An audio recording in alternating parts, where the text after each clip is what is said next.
নমস্কার বন্ধুরা, আমি সুপর্ণা স্ত্রীর রান্নাঘরের নতুন একটি ভিডিওতে সবাইকে অনেক অনেক স্বাগত।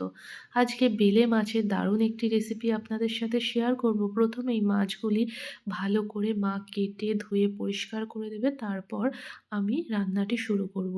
আর এই বেলে মাছ দিয়ে এই ঝালটি খেতে কিন্তু ভীষণই সুন্দর হয়। আর এই রেসিপিটি একবার বানিয়ে দেখবেন, আশা করছি ভীষণই ভালো লাগবে। প্রথমেই মাছগুলো মা কেটে ধুয়ে দেবে। তারপর ধুয়ে রাখা মাছগুলির মধ্যে আমি নুন আর হলুদের গুঁড়ো মিশিয়ে নেব। সবগুলি বেলে মাছ নিয়ে নিই, কয়েকটা বেলে মাছ আর কয়েকটা পুঁটি মাছ নিয়েই আজকে এই মাছের ঝালটি বানাবো। তার জন্য প্রথমেই কী কী নিয়েছি সেগুলি দেখিয়ে দিই। একটা টমেটো, ৩টে কাঁচা লঙ্কা, 2টো মিডিয়াম সাইজ পেঁয়াজ, 4 কোয়া রসুন আর 1 টুকরো আদা। এছাড়াও আছে স ধনেপাতা আর সর্ষে 1 টেবিল চামচ। সবগুলি খুব ভালো করে ধুয়ে পরিষ্কার করে কেটে নিয়েছি। আর মাছগুলির মধ্যে প্রথমে নুন আর হলুদের গুঁড়ো মিশিয়ে নেব। এই মাছের ঝালটির মধ্যে খুব বেশি মশলার প্রয়োজন হয় না, কিন্তু খেতে হয় ভীষণই সুন্দর। আপনারা অবশ্যই এইভাবে একবার বানিয়ে দেখতে পারেন। ধুয়ে রাখা মাছগুলির মধ্যে নুন আর হলুদের গুঁড়ো দিয়ে মাছগুলি খুব ভালো করে মিশিয়ে নিতে হবে। এগুলো কিন্তু পুকুরে পাওয়া যায় সেই বেলে মাছগুলো। আরেক ধরনের বেলে মাছ আছে যেটি নদীতে পাওয়া যায়। এই পুকুরের বেলে মাছগুলোর টেস্টটা অন্যরকম, ভীষণই ভালো হয়। আপনারা অবশ্যই এইভাবে একবার বানিয়ে দেখতে পারেন। শিলের মধ্যে সর্ষে প্রথমে বেটে নেব, তারপর আদা রসুন বেটে নেব। আর এখানে আমি 1 টেবিল চামচ কালো সর্ষে ব্যবহার করেছি। তারপর উনুন ধরিয়ে নিয়ে কড়াইটি খুব ভালো করে প্রথমে গরম করে নিতে হবে। কড়াই ভালো করে গরম হয়ে গেলে বেশ কিছুটা সর্ষের তেল ভালো করে গরম করে প্রথমে পুঁটি মাছগুলি ভেজে নেব। পুঁটি মাছগুলি কয়েকটা ছিল একটু বেশ বড় বড়, তাই এই একসাথে মাছের সাথে ঝাল করে নেব।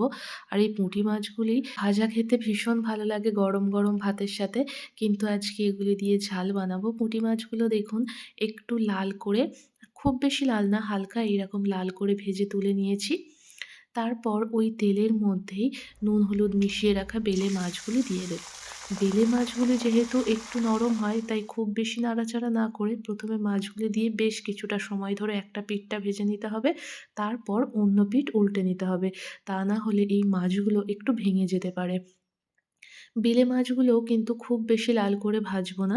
ভাজলে টেস্টটা খুব একটা ভালো আসে না। তাই মাছগুলি এইরকম লাল করে ভেজে নিয়েছি দেখুন। এবার মাছগুলি তুলে নেব। মাছগুলি ভাজা হয়ে গেলে ওই তেলের মধ্যেই দিয়ে দেব 2টো শুকনো লঙ্কা। তারপর দিয়ে দেব পেঁয়াজ কুচি। পেঁয়াজগুলি তেলের মধ্যে দিয়ে একটু সময় ধরে পেঁয়াজগুলো লাল করে একটু ভেজে নিতে হবে। দেখুন পেঁয়াজগুলি একটু ভাজা ভাজা করে নেব। পেঁয়াজগুলি যখন লাল করে ভাজা হয়ে যাবে, এইরকম লাল করে ভেজে নিয়েছি, তখন তার মধ্যে আদা রসুন বাটাটি দিয়ে দেব। আদা রসুন বাটা দিয়ে কয়েক মিনিট খুব ভালো করে তেলের মধ্যে নাড়াচাড়া করব আদা রসুনের কাঁচা গন্ধটা না যাওয়া পর্যন্ত। তারপরে দিয়ে দেব টমেটো কুচি আর কাঁচা লঙ্কা। কাঁচা লঙ্কা আর টমেটো দেওয়ার পর তার উপর বেশ কিছুটা নুন দিয়ে দেব, যাতে টমেটোগুলি তাড়াতাড়ি গলে যায়। এইভাবে মশলাগুলি কিন্তু বেশ কিছুটা সময় ধরে কষতে হবে, কারণ এই মাছের ঝালটি যতটা সময় ধরে কষানো হবে ততটা কিন্তু টেস্ট হবে। তারপর ধনেপাতা কুচিয়ে রেখেছিলাম, সেখান থেকে অর্ধেকটা ধনেপাতা দিয়ে দেব। আর দিয়ে দেব লাল লঙ্কার গুঁড়ো। দিয়ে আবারও মশলাটা বেশ কিছুটা সময় ধরে কিন্তু কষাতে হবে। এখানে আমি 10 থেকে 12 মিনিট মতো মশলাটি খুব ভালো করে কষিয়ে নিয়েছিলাম। মশলাটি থেকে দেখুন তেলটা ছাড়তে শুরু করেছে, এই সময়টাতে দিয়ে দেব হলুদের গুঁড়ো। আর যেহেতু আগেই লবণ দিয়ে দিয়েছি, তাই এখানে আর লবণের ব্যবহার করব না।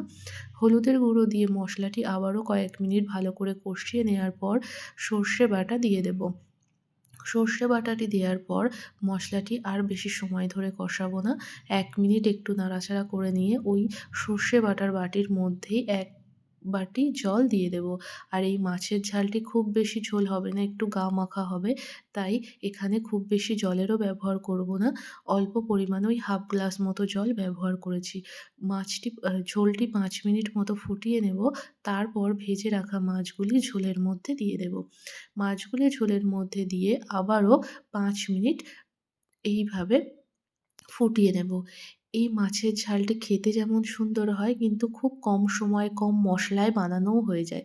৫ মিনিট পরে দেখুন ঝোলটা একদম কমে গিয়ে গা মাখা, মাখা হয়ে গেছে। গায়ের সাথে মাখা, মাখা এই সময় কিন্তু ধনেপাতা কুচি আর সামান্য পরিমাণে গরম মসলা গুঁড়ো দিয়ে নামিয়ে নেব। আপনারা অবশ্যই এইভাবে একবার মাছের ঝাল বানিয়ে দেখবেন আর ভিডিওটি কেমন লাগলো অবশ্যই কমেন্ট করে জানাবেন। আর আমার চ্যানেলে নতুন বন্ধু হয়ে থাকলে চ্যানেলটিকে সাবস্ক্রাইব করে পাশে থাকবেন। ফেসবুক পেজ থেকে দেখলে পেজটিকে ফলো করে দেবেন। দেখা হচ্ছে পরের ভিডিওতে।